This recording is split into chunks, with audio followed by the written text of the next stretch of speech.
बैठिए। Good morning sir. Good morning बच्चे। क्या नाम है आपका? सर गौरव। गौरव। स्कूल कौन सा गौरव? SKR। SKR। कैसी प्रिपरेशन चल रही है आपकी सर अच्छी चल रही है। अकाउंट्स में? सर अच्छी चल रही है। ठीक है, ओके। क्या उम्मीद कर रहे हो इस पर अकाउंट्स में? 90+। 90 प्लस? क्या बात है यार, SKR के बच्चे सारे इंटेलिजेंट है। ठीक है गौरव, तो ये बताओ आपने फाइल कौन से टॉपिक पे बनाया है? Sir Tata. Tata Motors. Yes sir. Very good. और टॉपिक कौन सा आपका? Sir ratio analysis and cash flow. Ratio analysis और cash flow. Cash flow statement. तो कंफर्टेबल हो रेशियो एनालिसिस से रिलेटेड? Yes sir. मुझे ये बताइए कि रेशियो कितने प्रकार के होते सर हैं? 4। कौन कौन से? Activity probability, long term solvency and liquidity. Liquidity, long term solvency और प्रॉफिटेबिलिटी और एक्टिविटी रेशियो। ठीक है। अच्छा ये बताइए, जो लिक्विडिटी रेशियो है उसमें कौन कौन सा रेशियो आता है? Quick ratio and current ratio. Current ratio और क्विक रेशियो। ठीक है, करंट रेशियो का फॉर्मूला क्या होता है Gaurav? Current asset upon current liability.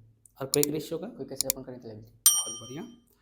और ये जो एक्टिविटी रेशियो है इसमें इन्वेंट्री टर्नओवर रेशियो आता है, क्या फॉर्मूला होता है इसका? Cost of revenue from operation divided by average inventory. Average inventory कैसे निकालेंगे? Opening plus closing inventory divided by 2। Opening inventory plus closing inventory divide by 2। और COGS कैसे निकालेंगे? COGS RFO minus gross profit. और एक और होता है sir net purchase plus direct expense plus opening stock minus closing stock. बहुत बढ़िया। प्रॉफिटेबिलिटी रेशियो में एक रेशियो आता है ग्रॉस प्रॉफिट रेशियो, क्या फॉर्मूला होता है? Gross profit upon net selling rate. और net profit ratio? Net profit upon net selling rate. Operating profit ratio? Operating profit upon net selling rate. बहुत बढ़िया भाई। अच्छा, कैपिटल एम्प्लॉयड का नाम सुना आपने? Yes sir. निकालने के कितने तरीके? सर 2। कौन कौन से? असेट का एलिमेंट है, लायबिलिटी लाइन्स। अच्छा, असेट अप्रोच और लायबिलिटी अप्रोच। असेट अप्रोच से अगर हम कैपिटल एम्प्लॉयड निकालेंगे तो किन किन आइटमों को प्लस माइनस करेंगे? Net trade investment, net fix assets plus working capital. ये वर्किंग कैपिटल कैसे निकालते हैं? Current asset minus current liability. Current asset minus. Current liability. ये क्विक असेट जो है वो कैसे निकालेंगे? Quick ratio quick assets upon quick assets current asset minus opening current asset minus prepaid expense minus inventory. बहुत बढ़िया करो, तुम्हारे तो अच्छा खासा नॉलेज है यार इसमें। अच्छा एक बात बताइए, किसी भी रेशियो को इंक्रीज और डिक्रीज डिसाइड करना हो तो कैसे डिसाइड उसका करते हैं? न्यूमरेटर अगर बढ़ेगा तो इंक्रीज हो रहा है, अगर घटेगा तो डिक्रीज हो रहा है। बहुत बढ़िया। अगर न्यूमरेटर इंक्रीज होगा तो रेशियो भी इंक्रीज होगा, न्यूमरेटर डिक्रीज होगा तो रेशियो भी। डिक्रीज होगा। ठीक है। दूसरा टॉपिक कौन सा था? Cash flow statement. तो गौरव ये बताओ, कैश फ्लो स्टेटमेंट में टोटल कितने हेड होते हैं? 3 है। कौन कौन से? Cash flow from operating activity, cash flow investing और कैश फ्लो फ्रॉम फाइनेंसिंग। अच्छा, कैश फ्लो स्टेटमेंट बनाने के कितने तरीके हैं? कैश फ्लो स्टेटमेंट करने के दो तरीके हैं, एक डायरेक्ट और एक Indirect। Indirect method. ठीक है। Direct, हाँ, हम लोग वैसे इनडायरेक्ट बनाते हैं। अच्छा ये बताइए, डिबेंचर, इशू ऑफ डिबेंचर कौन से हेड में जाएगा? Cash flow from financing plus होगा या माइनस? प्लस अगर सर इशू इशू करा है मैंने, है ना? और शेयर इशू करेंगे तो सर प्लस होगा सी हेड में फाइनेंसिंग। फाइनेंसिंग में हम प्लस करेंगे। ठीक है। और लोन पेड कहाँ जाएगा? सर ये भी सर फाइनेंस एक्टिव में जाएगा, पे करा है तो माइनस माइनस करेंगे। ठीक है। इंटरेस्ट ऑन डिबेंचर, ये एडजस्टमेंट में दे रखा है, तो कहाँ दिखाएंगे? सर ऑपरेटिंग एक्टिव में प्लस कर देंगे और फाइनेंसिंग में माइनस। बहुत बढ़िया भाई। अच्छा एक बात बताओ कि ये जो इंटरेस्ट ऑन इन्वेस्टमेंट है सर ये कहाँ दिखाएंगे? सर क्या कहते हैं, cash flow from investing active में प्लस कर देंगे। इन्वेस्टिंग एक्टिविटीज़ में प्लस करेंगे। और बस एडजस्टमेंट में दे रखा था भाई, एडजस्टमेंट में तो सर ए हेड में ऑपरेटिंग एक्टिव प्लस ए हेड में माइनस करेंगे। ठीक है ना? इनकम हो गया ना, प्रॉफिट हो गया तो ए में माइनस करेंगे। बहुत बढ़िया भाई गौरव। ये गुडविल का नाम सुना आपने? Yes sir. अगर मान लीजिए गुडविल डिक्रीज हो जाए तो कहाँ दिखाएंगे? सर ऑपरेटिंग एक्टिव में बिफोर वर्किंग कैपिटल से पहले प्लस कर देंगे। और अगर इंक्रीज हो जाए तो? सर परचेस हुई है मतलब इन्वेस्टिंग एक्टिव में माइनस। बहुत बढ़िया। इन्वेस्टिंग एक्टिविटीज़ में क्या करेंगे? माइनस। माइनस करेंगे। तो अगर गुडविल की ट्रीटमेंट हम ऐसे करेंगे तो पेटेंट, ट्रेडमार्क, कॉपीराइट, क्या इनकी भी ट्रीटमेंट ऐसे ही होगा?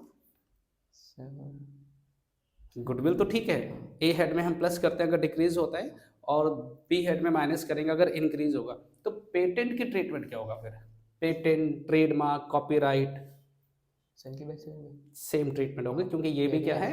इंटेंजिबल असेट, ठीक है ना। जैसे गुडविल इंटेंजिबल है वैसे ये भी इंटेंजिबल है, तो सेम ट्रीटमेंट होगी। बहुत बढ़िया गौरव, तुम्हारी अच्छी पकड़ अच्छी है रेशियो में भी और कैश फ्लो स्टेटमेंट में भी। एक सवाल और बता दो कैश फ्लो स्टेटमेंट से, पूछूं? ये बताइए कैश फ्लो स्टेटमेंट में जो कैश एंड कैश इक्विवेलेंट है उसमें कितनी आइटम आती है? 4 आइटम्स होते हैं। कौन कौन से? Cash, bank, marketable securities and current investment. बहुत बढ़िया। अच्छा ये जो बैंक ओवरड्राफ्ट है ये कौन से हेड में जाता है? सर बैंक ओवरड्राफ्ट सी हेड में, फाइनेंस एक्टिविटी। सी हेड में? नहीं सर, बैंक ओवरड्राफ्ट सर ए हेड में आता है, ओपनिंग एक्टिविटी। नहीं, ये सी में जाता है। इसको लोन की तरह ही ट्रीट करेंगे, ठीक है। सेम ट्रीटमेंट होता है जैसे लोन की ट्रीटमेंट करते हैं वैसे इसको भी ट्रीटमेंट करेंगे। एनीवे आपकी पकड़ रेशियो में तो बहुत अच्छा है, कैश फ्लो में भी बहुत अच्छा है। तो इन दोनों के अलावा कौन सा चैप्टर आपको लगता है कि fundamental of first chapter? Fundamental, ठीक है। तो फंडामेंटल से मैं आपको सवाल पूछ लेता हूँ, कंफर्टेबल हो ना, कोई दिक्कत तो नहीं है? ये बताइए कि अगर मान लो पार्टनरशिप डीड गिवन है, रेशियो लिखा है उसमें 3:2, ए और बी पार्टनर है और रेशियो है 3:2 पार्टनरशिप डीड में लिखा हुआ है, लेकिन जो बी पार्टनर है वो आर्ग्यूमेंट कर रहा है कि हम रेशियो इक्वल बांटेंगे, तो क्या हम उसे रेशियो इक्वल देंगे? सर नहीं, अगर नहीं है तो अगर पार्टनर्स में कर सकते हो, अगर पार्टनरशिप डीड गिवन है तो नहीं करेंगे। नहीं करेंगे, मतलब जो पार्टनरशिप डीड में है हम उसी को फॉलो करेंगे। बट हमें कैसे पता चलेगा पार्टनरशिप डीड गिवन है या नहीं गिवन है? सर एग्रीमेंट होता है सर। नहीं, हमें एज अ स्टूडेंट अगर हमें क्वेश्चंस में पता करना हो कि गिवन होगा क्वेश्चन, क्वेश्चंस में अगर गिवन है तो वो पार्टनरशिप डीड ही माना जाएगा। अच्छा पार्टनरशिप डीड नहीं दे रखा है सर, तो पार्टनर्स के लोन पर इंटरेस्ट कितने percent? 6% per annum. 6% per annum. और कैपिटल पे सर नहीं लगता, इंटरेस्ट नहीं है सैलरी देंगे पार्टनर्स को? सर। No commission? सर नहीं। किसी पार्टनरशिप फर्म में प्रॉफिट हुआ है 50,000 का, ठीक है, और पार्टनर्स को सैलरी देना है 60,000 रुपये, इट इज पॉसिबल कि हम उसे दे सकते हैं? Sir no. फिर क्या करेंगे? सर फिर हम जो इनके सर में कुछ नहीं देंगे, इनके सर से बांट देंगे न्यू रेशियो में, इनके एक्सपेंस को सकते हैं।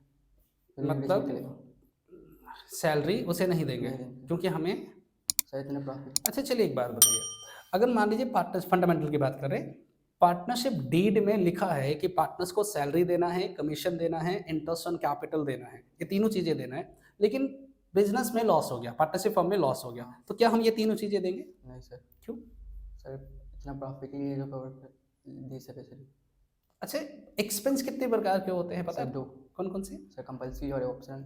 कंपलसरी और ऑप्शनल। कंपलसरी एक्सपेंस का कोई एक एग्जांपल दे सकते हो? और सर इलेक्ट्रिशियन का सर सैलरी नहीं सर, जो बाहर से जो हम हमारे बिजनेस रिलेटेड नहीं है, कंपल्सरी है सर, जैसे इलेक्ट्रिसिटी, मतलब आउटसाइडर से outside रिलेटेड से, एक्सपेंसेस। और ऑप्शनल में किसको? Related to partners. Related to partner, those expenses which are related to partner, ये ऑप्शनल होता है, ये सिर्फ तभी पे करते हैं जब हमें जब पार्टनर्स प्रॉफिट होगा, और प्रॉफिट नहीं होगा तो हम ये खर्चे पे नहीं करते। भाई गौरव बहुत अच्छी बात है भाई, तुम्हें तो अच्छा खासा पकड़ है। इसके अलावा कोई चैप्टर याद है आपको? इस वक्त से पूछो इस शेयर से। तो अगर कोई कंपनी शेयर इशू करती है तो मिनिमम कितना सब्सक्रिप्शन आएगा कि वो शेयर इशू कर पाए? 90%। अगर उससे कम आया एप्लीकेशन करेंगे सर, तो क्या करेंगे फिर? सर इशू नहीं करेंगे, तो फिर 90% मिनिमम चाहिए। तो उसे रिजेक्ट कर देंगे, यस सर। ठीक है। तो एप्लीकेशन में जो एक्स्ट्रा पैसा रिसीव्ड होता है, excess money received on application, उसको क्या करते हैं? अगर सर क्वेश्चन में बोला है कि प्रोजा बेसिस मतलब डील करने के कितने तरीके हैं? सर रिजेक्ट करेंगे या तो, या सर प्रोजा बेसिस पे अलॉटमेंट पे दे देंगे। रिजेक्ट करेंगे प्रो राटा, या फिर थोड़ा प्रो राटा थोड़ा रिजेक्ट करेंगे, ठीक है। कैपिटल रिजर्व नाम सुना आपने? क्यों ट्रांसफर करते हैं कैपिटल रिजर्व में? अगर सर शेयर फुल फ्यूचर का प्रॉफिट बचा तो ट्रांसफर करेंगे। तो कैपिटल रिजर्व में ही क्यों ट्रांसफर करते हैं? इसको प्रॉफिट एंड लॉस स्टेटमेंट में क्यों नहीं ट्रांसफर करते हैं? सर हम इसे रिजर्व बना के रख लेते हैं अपने, क्योंकि ये कैपिटल नेचर का प्रॉफिट होता है, ठीक है। एक रेवेन्यू नेचर होगा तो प्रॉफिट एंड लॉस में डालेंगे, कैपिटल नेचर होगा तो कैपिटल रिजर्व में। एक आखिरी सवाल, ठीक है, क्या हम शेयर को डिस्काउंट पर इशू कर सकते हैं? सर कर तो सकते हैं, इशू शेयर को सर नहीं कर सकते हैं, शेयर को डिस्काउंट पे इशू नहीं कर सकते। चलिए एनीवे गौरव बहुत अच्छी परफॉर्मेंस है बच्चे आपकी, ठीक है। उम्मीद करता हूँ 90+ बोल रहे हो, उससे ज़्यादा ही आए, ठीक है। Thank you.